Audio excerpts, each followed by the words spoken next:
ज्ञान गुदरी में एक आचार्य जी थे, बहुत अच्छे ज्योतिष के विद्वान थे। पूज्य पंडित जी से भी उनका बहुत प्रेम था, अब पूज्य गुरुदेव भक्तमाली जी से भी उनका बड़ा प्रेम था। और पूज्य बक्सर वाले मामा जी तो जब भी आते थे, तो जब अपने पंडित जी के उत्सव में आते तो उधर से कुटिया आते समय उन पंडित जी को, आज आपको ध्यान होगा, इधर जो कुड़िया बाबा का जो स्थान है उसके इधर इस तरफ सामने तरफ उनका स्थान था, वहाँ वो रहते थे। बहुत अच्छे विद्वान थे, श्री रामानुज संप्रदाय के थे आचार्य जी। मामा जी भी उनको प्रणाम करते थे, बहुत आदर करते थे। हम भी कभी कभी जाते थे उनके पास, जब समय होता तो घूमते हुए चले गए। बहुत मधुर संस्कृत बोलते थे वो, माने बहुत सरल और बड़ी मीठी। बस उनको ये पता चल जाए कि ये संस्कृत समझता है तो उसे हिंदी नहीं बोलते, उसे संस्कृत बोलते। वो भले ही हिंदी में बोले पर वो संस्कृत बोलते, और बाकी तो अपने सामान्य भाषा बोलते थे, बोलचाल की भाषा बोलते थे। तो हम कभी कभी जाते थे। एक बार हमसे बोले कि आप अपना जन्म का समय हमको बताओ। हमने कहा हमें तो पता नहीं है। बोले पता करके बताओ। तो हमने पता करवाया और उनको बताया। तो उन्होंने, ज्योतिष के विद्वान थे वो, और भी कई विषयों के विद्वान थे, उन्होंने देखा, अरे बोले आपको तो ये होने वाला है, जो घटना घटनी थी वो सब पहले ही बता दी उन्होंने, ये होने वाला है। अभी तो आप विद्यार्थी हैं, लेकिन ये समय आते आते, समय भी बताया उन्होंने, ये आते आते आप सन्यासी हो जाएंगे, साधु हो जाएंगे आप। अच्छा और क्या? बोले एक मठ के महंत हो जाएंगे। हमने कहा हम तो सपने में भी नहीं सोचते। बोले आपके सोचने से क्या है, आपके योग लिखा है, आपको आध्यात्मिक जगत का कोई पद मिलेगा। फिर बोले कि फिर ये बृहस्पति की दशा पूरी होते होते हो जाए, इसके बाद शनि की दशा शुरू होगी, ये कुछ उठा पटक करेंगे शनि महाराज, तो आप जिस स्थान पर रहेंगे उस स्थान को छोड़ के आपको भागना पड़ेगा। तो वैसे बहुत अच्छी है ऐसी, बोले हमने ऐसे ग्रह योग हमने देखे नहीं हैं, बहुत विलक्षण योग हैं आपके, बहुत अच्छा है, कोई घबराने की बात नहीं। पर थोड़ा शनि मंत्र का यदि जप कर लें, वैदिक मंत्र का, तो उसकी संख्या में तो अच्छा रहेगा। तो हमने महाराज जी से पूछा, भक्तमाली जी से, महाराज जी ऐसा ऐसा आचार्य जी कह रहे थे। बोले देखो पंडित जी, ज्योतिषियों के पत्रा में सब ग्रह नक्षत्र भरे हुए हैं, राहु केतु शुक्र शनि, किसी न किसी की दशा तो होती ही है, चलती ही है। उनसे पूछोगे तो वो कुछ ना कुछ बताएंगे, राहु की दशा खराब है, केतु की दशा खराब है।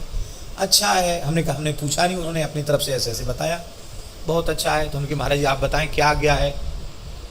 तो महाराज जी ऐसे ही सहज भाव से बोले, अरे बोले अब शनि के मंत्र का जप करें, फिर राहु के मंत्र का जप करें, फिर केतु के मंत्र का जप करें, जो अच्छा होगा या बुरा होगा वो जो भगवान चाहेंगे सो हो जाएगा, चाहे बुरा हो भला हो। अब राम राम छोड़ के 10 तरह के मंत्र कौन जपे, ये कहा उन्होंने। ये नहीं कहा कि तुम जपो या मत जपो, ये कहा राम राम छोड़ के 10 तरह के मंत्र कौन जपे, अच्छा होगा सो अच्छा ही होगा, बुरा होगा सो भी अच्छा ही होगा।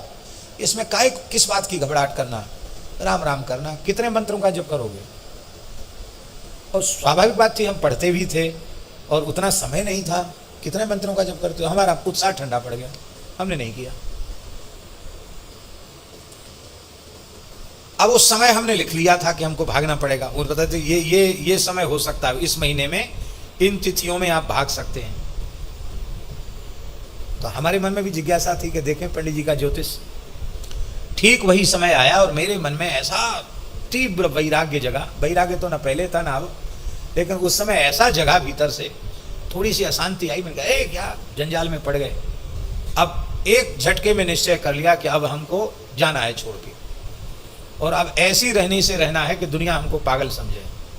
यमुना जी के किनारे किनारे चलेंगे, राम राम भगवान नाम लेंगे और दूसरा कोई शब्द ही नहीं बोलेंगे, किसी के द्वार पर हाथ नहीं पसारेंगे। भगवान की इच्छा से कुछ पेट भरने को मिल गया तो ठीक है, नहीं मिला तो भी ठीक है। यमुना जी तो हैं, यहाँ भी नहीं रहना, वृंदावन में भी नहीं रहना, यहाँ तो प्रपंच रहेगा, आगे चलेंगे। जहाँ तक जमुना जी के किनारे, ये मन था कि जमुना जी का किनारा नहीं छोड़ेंगे, जमुना जी किनारे रहेंगे। अब महाराज जी से अनुमति कैसे मिले? पहाड़ी बाबा महाराज से, गुरु जी से। तो मंदिर में पूजा हम ही करते थे, हमको तो पक्का हो गया था निकलना है, हमको महंती वहंती सब छोड़ना है। तो महाराज जी के यहाँ सब काम उनसे पूछ के होता था, अपने मन से आप कुछ नहीं कर सकते, चाहे रोज वही काम करना है। हमने कहा महाराज जी आरती की आज्ञा। क्या आज्ञा है महाराज जी?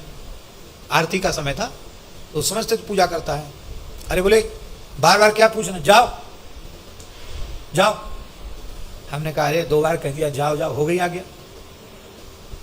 अब हम ऐसी एक तौलिया लगाए खड़े थे, गर्मी का समय था, ऊपर भी कोई कपड़ा नहीं था, एक ही कॉपिन थी, कुछ नहीं। ना कक्ष में गए, ना कोई माला झोली उठाई, ना पुस्तक उठाई, ना जूता चप्पल पहना, एक कौड़ी फूटी, सीधे तीव्र गति से यमुना जी के किनारे चले गए।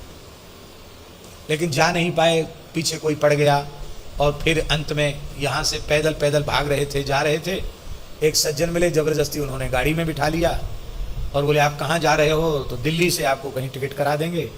हमने सोचा बनारस में यहाँ के लोग कम जाते, बनारस चले जाएंगे, एक बार तो बनारस चले जाएंगे। कुछ नहीं, ना एक पैसा पास में, ना दूसरी लंगोटी नहीं, केवल एक साफी थी, बस वही पहने थे। दिल्ली में जहां पहुंचे वहां अचला लंगोटी कपड़ा सब नया आ गया, और उन्होंने कहा महाराज इतने जल्दी टिकट तो बनेगा नहीं, कुछ दिन आप कुछ कथा सुना दो। हमने की कथा क्या सुना मैं? तो भक्तमाल जी की मूल पोथी उनके घर में थी। बोले करमेती बाई का चरित्र हम सुना देंगे। करमेती बाई का चरित्र सुनाने लगे। टिकट लेके आए तो विश्वनाथ जी का टिकट ना लाके अमरनाथ का टिकट लेके आए। बोले दिल्ली से श्रीनगर की फ्लाइट है, वहाँ से हम लोग अमरनाथ जाएंगे दर्शन करने, और सबका मन हो गया कि महाराज जी के साथ चलेंगे तो बढ़िया हो जाएगा। आपको तो शंकर जी के पास जाना है, चाहे विश्वनाथ जी जाओ चाहे अमरनाथ जी जाओ। चले गए, अमरनाथ जी आए, और जो समय उन्होंने बताया था उस समय गए, लेकिन किसी वस्तु के अभाव की अनुभूति नहीं हुई।